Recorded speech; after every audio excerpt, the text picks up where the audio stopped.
Hello and welcome to the Leveraging AI podcast, the podcast that shares practical, ethical ways to leverage AI to improve efficiency, grow your business, and advance your career. This is Isar Meitis, your host. And in this episode, we're going to dive how to write winning proposals in order to get more business while investing significantly less time. If you have been listening to this podcast for a while, you know that I've been saying multiple times that a business can run without HR, it can run without marketing, it can run without accounting, it can run without a lot of things that exist in most businesses. It cannot run without clients, because if you don't have clients, you don't have a business. You could be a good nonprofit, but you cannot run a business without clients. But to get clients, you need to be able to write proposals, not just proposals. You need to write proposals that actually win you business. So what does a good proposal look like? So the first thing you need is to understand what the client exactly wants. You also want to connect with the client emotionally, because if you can connect with them emotionally, there's a significantly higher chance they're going to buy from you, because humans as living creatures make most of their decisions based with emotion, and then we justify it based on parameters. And so if you can present your case in an easy way to follow, connected with the client's needs, and connect with them emotionally, even better. Now, as far as what I said, making it easy to follow and understand is a big deal of writing a successful proposal. And there's actually two types of proposals, or there's probably more, but two big categories of how you write a proposal or how you understand the client's requirements. One is based on communication with a prospect or an existing client for an additional work. And that could be based on meetings and demos and emails and chats and different ways of communication, so you can understand exactly what they need. The other option is an RFP. In bigger projects, the client will write a request for a proposal, which will clarify exactly what they need, how they want the proposal written, and so on. And then you need to write them a proposal based on that. And we're going to cover both of these options in this episode. Now, either way, writing good proposals is really time consuming, and in many cases is not straightforward in connecting the dots of exactly what the client wants, or whether through an RFP or through the different means of communication, and writing a proposal that will capture all of that in an effective way. Now, also in many proposals, you have two aspects. You have the written proposal, which would be a Word or a PDF or a Google Doc, and there's the financial component that in most cases is going to be in an Excel or a Google Sheets, and we're going to cover both these as well. We are going to start with the first option of capturing the client's requirement, which is communication with the client and not an RFP, because I believe that most of you write most of your proposals based on that. So what kind of communications can you have? This could be meetings in person, either in a showroom or at your offices, but this could also be a Zoom call or emails or Slack or whatever means you use in order to chat with your clients, or a combination of all of the above. So what you need is you need to capture all of these communications. So the ones that are written are very easy. You have them either in some kind of a chat platform or on your email, but the communications that are verbal, you have to record. You can either record them if you're on a Zoom call or Teams calls or Google or whatever other means you have your virtual communications. Or if it's in person, you can still record it in person. You can either do this with several different types of applications on your phone, or buy a hardware product such as Plod that is the size of a credit card, gets stuck to the back of your phone, and you can then record calls in person as well. But either way, you want to capture these calls. I do all of my communication with my potential clients and prospects on Zoom. And so I record the Zoom calls and capture all the information. I use a tool called Fathom, which is a tool that can record, transcribes, and get notes from every single meeting. And there are many other tools that do the same thing. I really like Fathom for many different reasons. I find their summaries to be very effective, and it's very easy to use, and it saves all of the recordings in the history, so I can go back and take a look at exactly what happened, so I can get the context of what was said and not just a summary. But all of that doesn't really matter for the proposal, because when I come to write the proposal, I don't really care. When I'm going to Fathom, I have the summary of everything that happened as far as bullet points as a summary, but I also have a transcript. All I have to do is click on copy transcript, and I'm good to go. What do I do with the transcript that I copied? Well, I take the copy that I have and I go to ChatGPT, and inside of ChatGPT, I have a custom GPT that I have created, which I'm going to show you exactly how to create yourself. And in that custom GPT, that is called Multiplai AI Training and Education Proposal, all I have to do is paste the transcript. That's it. So then I click go, and it is going to read it, and it's going to write a proposal. Now, before we jump into the proposal, I want to say two words about custom GPTs. Those of you who don't know what custom GPTs are, there are these mini automations that you can build inside of ChatGPT. By the way, as I'm speaking, it is writing the proposal. So those of you who are watching this on YouTube can see the proposal being written, but I'm going to read snippets out of it to you once I'm done. But these custom GPTs are these mini automations that you can create. You can get to them on the left side menu after you have the new chat and search and library and so on. There's a section called GPTs. If you haven't created any, you're just going to have a button called Explore. I have about 30 plus of them that me and other people in my company use regularly to do almost everything in our business, run through different custom GPTs. So this particular GPT writes proposals based on a transcript. So let's see what we have right now. We have a proposal written, and you can see that it shows up in this little interesting square thingy versus the regular chat. And you can see that it has an edit button inside the top of that square. This is because I requested the custom GPT to write this in what ChatGPT calls Canvas. So if I click on edit, now what I have is I have a side-by-side setup where I have the chat on my left and I have the proposal on my right. And on the top of the proposal, it said AI training and consulting proposal for We Are Sassy, which is a company I completely made up, but I really do this with every single proposal that I write. And then it says provided to John Smith, founder of We Are Sassy, provided by Isar Meti, CEO at Multiplai, date November 3rd, 2025. Introduction. This proposal outlined a tailored AI training and implementation program for We Are Sassy. The initiative is designed to accelerate your journey into the AI-enabled business operations by identifying and unlocking high ROI use cases, streamlining proposal writing and lead generation, and building internal capacity through custom live training sessions. And then it goes to objectives. Identify and implement high ROI AI use cases within the next 90 days, build internal capacity and automate core workflows such as proposal writing and lead generation, establish baseline AI capabilities, etc., etc. It goes through all the things. Then it talks about why AI training is urgent, and it touches on exactly the topics that they mentioned. As you can imagine, in this particular case, it was lead nurturing and proposal writing. Why work with Multiplai? So there's several different bullet points why to hire me basically to be the one delivering the training. And he touches on very important point that again are tied back to their needs. And then he talks about training formats and recommendations. So it gives several different options of formats, and he talks about why they should do each one. So there are great justifications. I'll read a short snippet out of that. Online workshops, in parentheses, use case specific. We recommend a series of focused 2-hour workshops delivered live via Zoom. These workshops are designed to address specific bottlenecks and high value opportunities, in parentheses, proposal, automation, lead generation, etc. Bullet point number 2, include live demos and hands-on experiences tailored to your business. Bullet number 3, involve core team members and freelancers regardless of location. This particular real client, again, I've changed the name, has a relatively small in-house team and a very large team of freelancers. And the idea was to create online workshops so other freelancers from all around the world can participate in these workshops.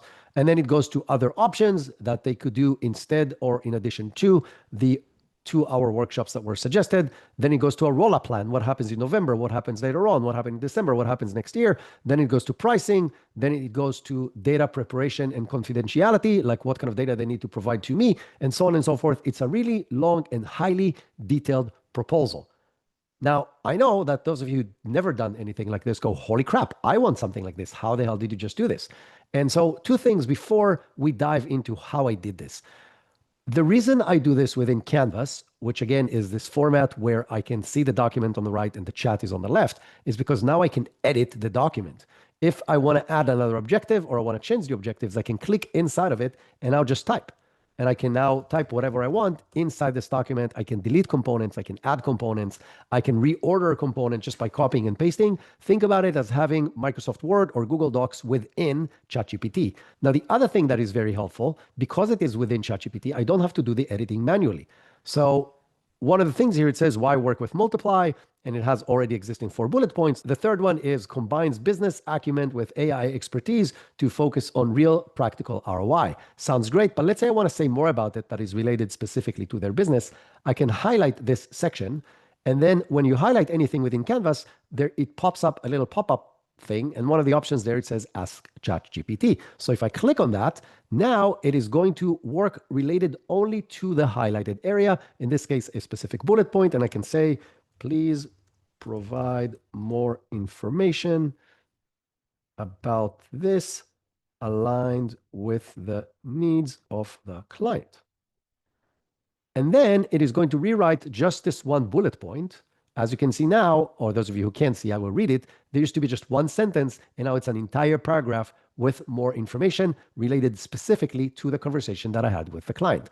So this is the huge benefit of Canvas. And basically, because I've defined exactly the format that I want, it has numberings and headings and bullet points, exactly the way I usually write proposals. Once I'm done editing it here, I'm basically done. All I have to do, there's a copy button on top. I copy it, paste it into my regular template, either in Word or Google Docs, with my header and footer and so on, payment terms, all the stuff that is standard, and I'm done, and I can send the proposal. But how did it happen? How does this thing work? So I'm going to close the canvas for a minute, and I'm going to go back to the custom GPT that, again, you can see here on the left, and I will show you exactly how it works. So if I go to Edit GPT, how does an GPT work? By the way, I've done an entire episode about how to create custom GPTs, and that's not going to be the focus of this one. If you want to check the custom GPT episodes in which we dive exactly how to develop them, you can go back to episode 175 that is labeled Stop Wasting Time, Automate Repetitive Tasks with Custom GPTs. So you can go back and check that one again, episode 175. But now let's dive into this custom GPT. Its name, as I mentioned before, is Multiplai AI Training and Education Proposal. The description says, writes proposals based on a template and meeting transcription. And then there's the actual instructions. By the way, the name and the description doesn't matter, just for you to know what it does. So if we look at the instructions are where the magic actually happens. And it says the following: you are an expert proposal writer. Your goal is to write clear, easy to follow, and attractive AI training proposals. Cool. Now you obviously write your own thing, however you want it. Now I define the inputs. So the inputs include, and I'm quoting, use the master template of AI training and consultation proposal in your knowledge base as a template. And then it gives different options of the things that I do. But then it says the following: each proposal that you write will include one or more of these training options. You need only to include the components that were discussed with the prospect, in parentheses, based on the transcripts and emails I will provide to you. Also, you have access to the Multiplai AI services brochure. Every time you will write a section from the proposal about a specific type of service, you must add a short description of the relevant service and its benefits from this brochure. Combine it seamlessly with what was discussed in the call, and in parentheses, it says what the prospect or client said and how they said it. Then it talks about what is the second input. So the first input was documents that I'm providing it. I'm going to touch on that in a minute. The second input is client meeting transcript and or email communication with the prospect/client. The user will provide you with a full transcript of a discovery call with a potential client, the transcript, who the client is and what do they do, what they are trying to achieve with AI, team structure and distribution, any strategic initiatives such as upcoming sprints, rollouts, goals, etc. And there's a bunch of those. You obviously need to write your own. Yours is going to be very, very different than mine. I provide AI training consultations to companies and workshops to organizations. And so this is my instructions, but yours could be very, very different. And then I define the output. The output is using the template proposal as a base, generate a customized client-ready proposal. The final output should. And now there's a list of things. Update the title and headers, because I have a generic title and headers, right? So include clients' names instead of, and the template has company name in bold letters in order to tell it what to replace. Update the recipient names and relevant dates, adjust introduction and objective sections, etc., etc., etc. And then it tells it all the things it needs to update, all the use cases that it needs to bring up. And then it also suggests to customize the data prep section, include any use cases and or documents they plan to share, Jira stories, test cases, anything that they're going to provide to me that was discussed in the call or in the emails. It also suggests to add client-specific benefits and ROI. And the two things that I'm suggesting is reflect their business objectives, e.g. speed of sprint execution, team enablement, etc., whatever they're going to mention. And number two, emphasize alignment with their transformation goals. And you've seen that in the proposal that it connects back to what they said in the call and in the emails. I have really exciting news for you today. The biggest thing that everybody's after with AI is automating different tasks in your business, right? This is the holy grail that everybody's chasing. This is why these companies are worth many billions of dollars, because they promise to automate stuff that otherwise will require people to do the work. Well, most people hear about this and drool about this, but they don't have a clue how to actually build these automations. Many people who have taken my course, the AI Business Transformation, thousands of people at this point, learned the basics of how to prompt properly and how to use different AI tools. But to learn how to actually effectively build automations that can actually automate tasks across any aspect of the business is something that requires the basic training that I've delivered and then going beyond. And this is exactly what we are starting to deliver. Starting on the first week of December, we are launching a course that will teach you everything you need to know to automate stuff in your business, how to connect your existing tech stack, your CRM, your ERP, email, marketing platform, whatever aspect you want, together with advanced AI capabilities to create workflows that automate more and more aspects of your business. Think what that might be worth. This can dramatically accelerate more or less every single thing that you do while dramatically reducing the cost, freeing people to do more important job than the mundane stuff they're doing every single day. So everybody wins. You have happier partners and employees, you run faster, and you drive more business, all while investing less money than you're investing right now, which means regardless of the size of your business, this is an incredibly valuable offer. And we're doing this for a price that makes it a joke. So if you want to learn more, we are launching this course again, the first 2 weeks of December. It is going to be 2 weeks on Mondays at noon Eastern. So you can join us at noon, December 1st and then December 8th. And in 4 hours, we will take you from I know how to prompt and I know how to use AI at a basic level to having all the tools, including templates that I've personally created and that I use for myself and for my clients that you are going to get for free that will get you and save you hours of figuring it out on your own. So come and join us in December. By the way, if you don't have the basic knowledge and you're saying this sounds a little above my head, I need to get the basics first, we are launching another cohort of the highly successful AI business transformation course that I've been teaching for 2.5 years since April of 2023. And we're updating it every single time we're running it. And we've run it at least once a month since. So it's been updated many, many times. We are launching another cohort of that at the end of January. So if you want to start 2026 with the right foot forward, knowing either the basics, if you're a beginner, or the more advanced automation capabilities, don't miss this opportunity to start 2026 with the right foot forward. I'm not sure when we're going to teach the next cohort of this. So this is an amazing opportunity to finish this year strong and start the next year even stronger. All of our courses sell out, literally 100% of them. So don't wait. There's going to be a link to both courses in the show notes of this podcast. Just click the link. Check the landing page. It has the syllabus and everything you need to know about the course. And you can then start automating your business and moving significantly faster next year. And now back to the episode. Then there's a few additional things that are very specific as far as the formatting and how I want it, what to include and not to include.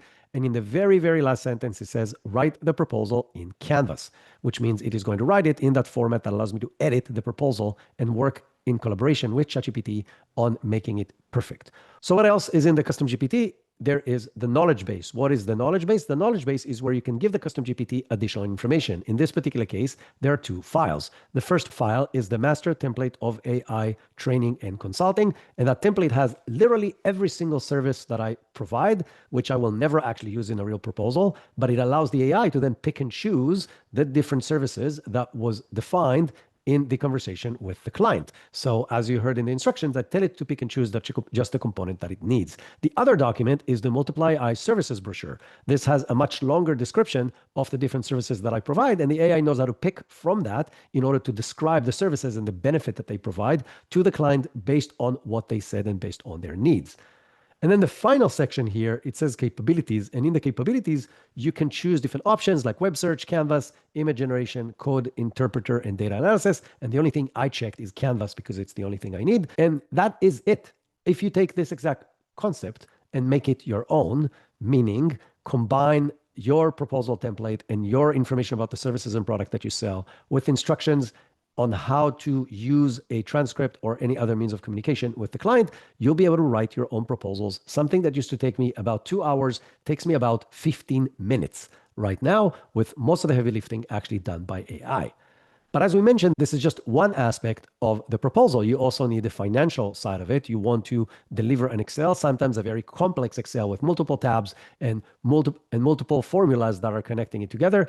And the best way to do that is actually in Claude. So ChatGPT is great, and it's even okay at running formulas in Excel, but once you start getting into really complex Excel files, especially with multiple tabs, Claude becomes a much, much better tool, at least as of right now. So let's look at a similar example in Claude. So what I've done here in this particular one, and I'm not going to run it in real time because it takes it a while to create. So what you can see here is a audio visual proposal generation. And that the reason I chose that is A, because I have a lot of client in the smart home industry, but also because it has a gazillion different options and different things. And what you can see here is that I'm looking at a page out of a multiple page Excel file that was completely created by Claude. And all I had to do is a very similar thing. You can see that I uploaded a document that's called Client Showroom Meeting Text, which is basically a text transcript that was taken from a hardware device inside the demo room, and it captured the entire conversation with the client. And all I did is just that and click go. And it said, and now Claude said, I've reviewed the client showroom meeting transcript. Before I begin creating the Excel proposal, I need to clarify several important items to ensure accuracy. And it's going to ask me multiple questions. Why does it ask me questions? Because the instructions that it has inside the Claude project ask it clarifying questions. So it says, okay, what are the names of the clients? What is the theater configuration? Are we looking at the theater system tier or other things? So different options of how that may look like. What kind of audio details it is going to include? It provides me several different options based on the conversation. What is the video wall size? Because two options were mentioned in the conversation. What is the speaker selection? So there's several different options for that. Room by room count. So what is going to be the number of speakers in each and every one of the rooms? Because that may have not been finalized or agreed upon in the meeting transcript that it has. TV location and sizes, vinyl player location. So a lot of very relevant questions that it needs to answer in order to do the proposal properly. And it goes on and on and on. There are 14 different questions. Because I wanted to do this as a demo and I wanted to run this quick, I basically said, act as an AV expert, answer all these questions on your own, and create the Excel proposal. I will obviously never do that with a real proposal. I will actually answer all these questions in details, most cases by voice. So I click on voice type. I voice type most of what I do right now and just answer all of those questions. And then Claude went ahead and started working on the proposal, wrote all the different components, and provided me with this highly detailed Excel with the dining room and kitchen and pantry and what are the speakers and what are the control panels and everything that exists in every single room. And this is, again, just one page out of like 6 or 7 pages, each and every one of them with different sets of systems that all feed back into this Excel file. And you can see up here on the top, because I connected it with my Google Drive, I have a Drive button. And if I click on that, I can download it straight into Google Sheets. You can do the same thing by connecting Claude to SharePoint and then download it as an Excel file straight into SharePoint. Is this perfect? No. Does that get me 85% of the way there?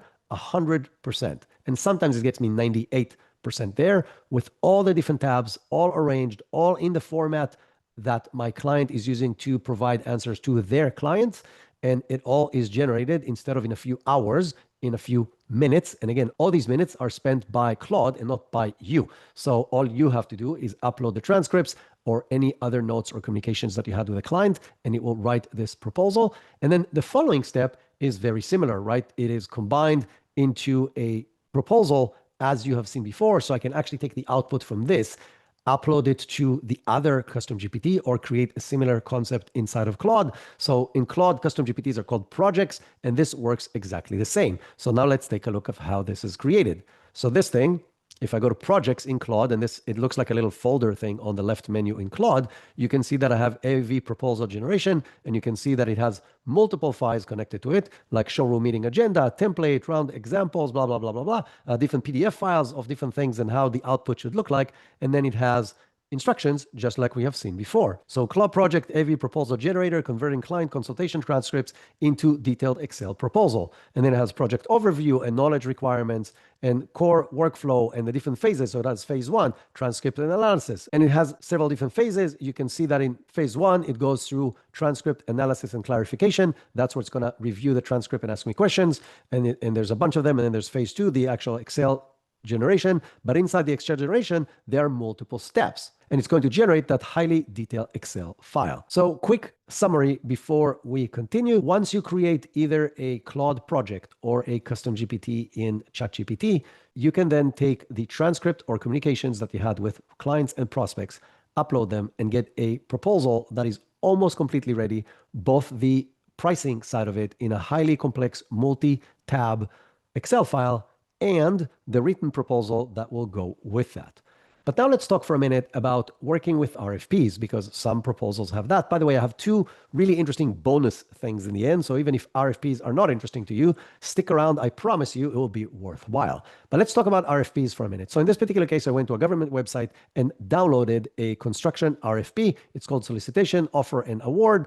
It has a solicitation number. It has multiple different pages, multiple different documents, and exactly what it's going to be. And it is for renovating the Indian Education Acquisition Center in Indian School Road, Suite 352A in Albuquerque. That is the actual what the solicitation is about. And I'm not going to read all of it to you, but it's a really, really long, ugly government-generated PDF that is an RFP. Most RFPs are like that. It has multiple details across multiple pages, and in most cases, across multiple documents as well.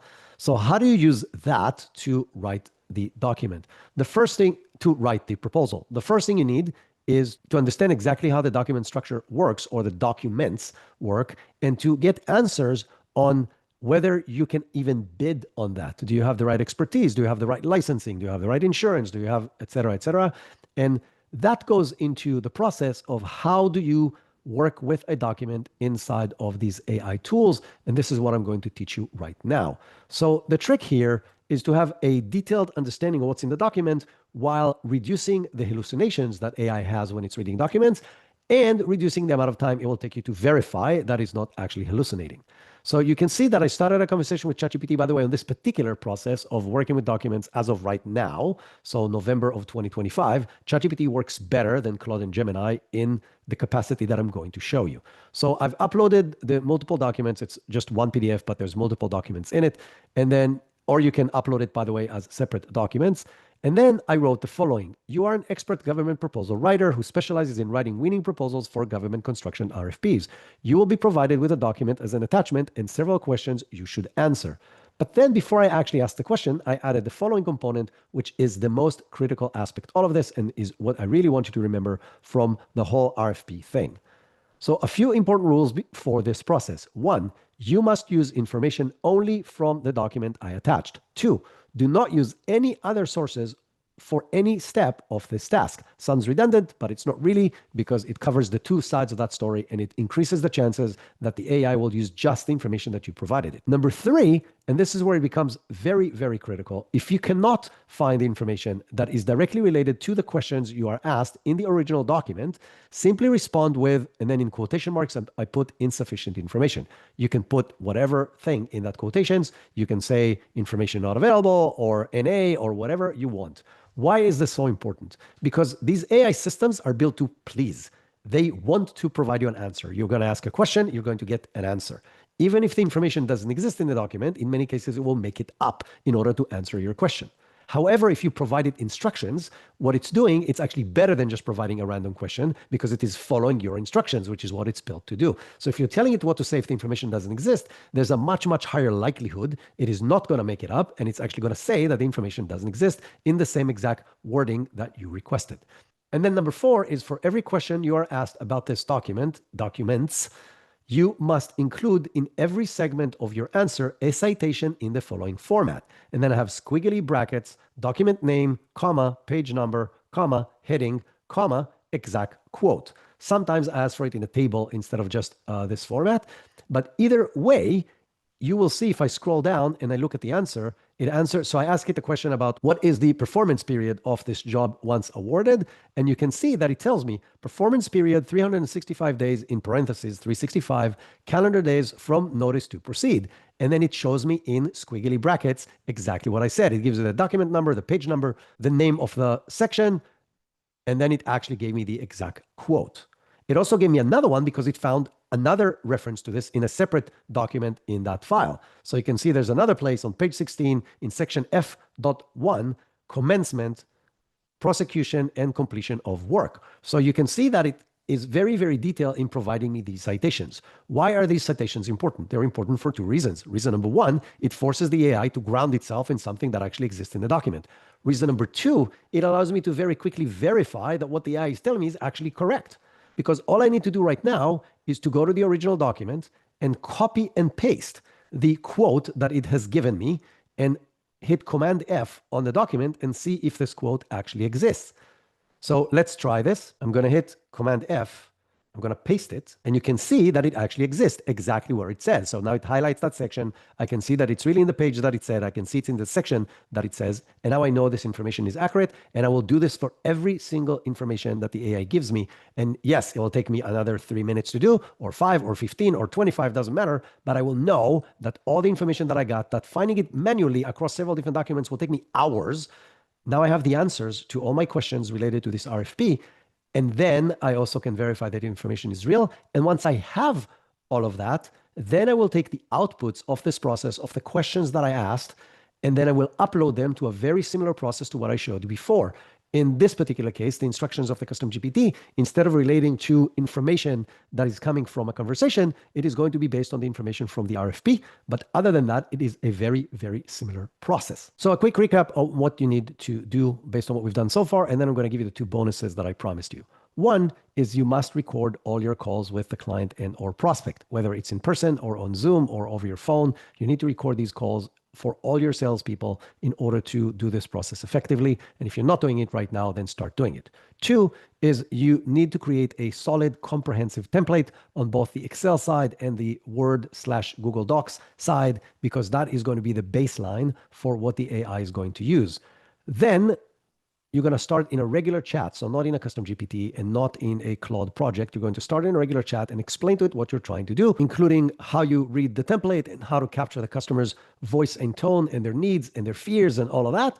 And after you work with the AI in the conversation, at the end of that, when it is able to produce a proposal based on the conversation you had with it, you ask the AI to generate the actual instructions for the custom GPT and or Claude project. You then go to the Claude project or custom GPT, you upload the relevant files, you make sure that they are referenced correctly by the instructions. If not, you need to add that manually. You make final tweaks, you test it, you iterate until you got it absolutely working the way you want, in the format you want, in the length you want, and so on, and you are good to go. Once you have that, all you need to do to get a proposal written is to give either the Claude project or the custom GPT the call transcript of whatever calls you had, chats if you had any, emails if you had any, and any other means of communication that you had. If it's an RFP, you need to upload the RFP plus the questions that you asked the AI and the answers that you got from the AI, and make sure that in the instructions, it says to create it in Canvas or in Claude. It's called Artifact, but it's the same thing. It's the side-by-side setup where you can make edits. So make sure that your instructions mention that. And that's it. When you get the output from the AI, you can make changes manually or together with the AI, as I showed you before, by highlighting a section and asking the AI to provide additional details, do additional research, whatever it is that you require to make the proposal better, copy and paste it into your template, and you are good to go.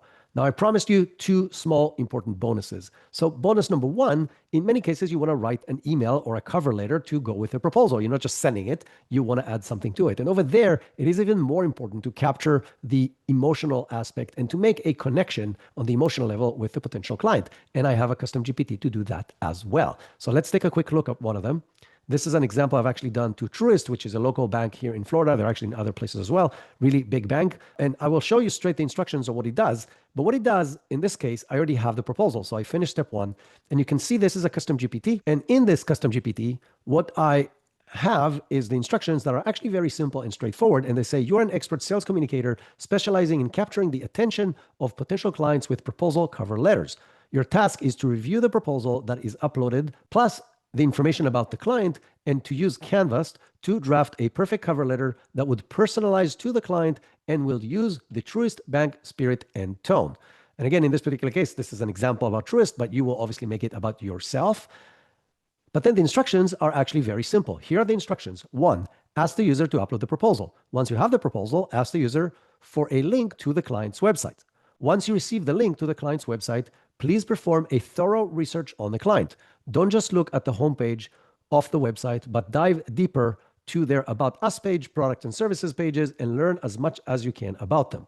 Number 4, check the information in your knowledge base. You will find the following about Truist and Truist stories. Use these in 3 ways. 4.1, learn about Truist culture and what we stand for. 4.2, learn about the Truist brand and what we believe in. 4.3, learn the style in which we communicate. The entire language comes straight from our website. I would like you to capture the style in which we communicate and use it in the cover letter. And there's several different sections. In number 5, it asks it to find parallels and connections emotional connections between what the client does and the way the client communicates and the core values that they have to what Truist has on their website. And then it writes the cover letter in Canvas, which I can edit and then use as the cover letter. So it helps me find emotional connections and alignment between the client and myself without actually having to do this manually every single time. And this makes a very, very big difference when people feel that you actually invested the time in learning about their brand, in learning about what they stand for, and that what you stand for is actually well aligned with it.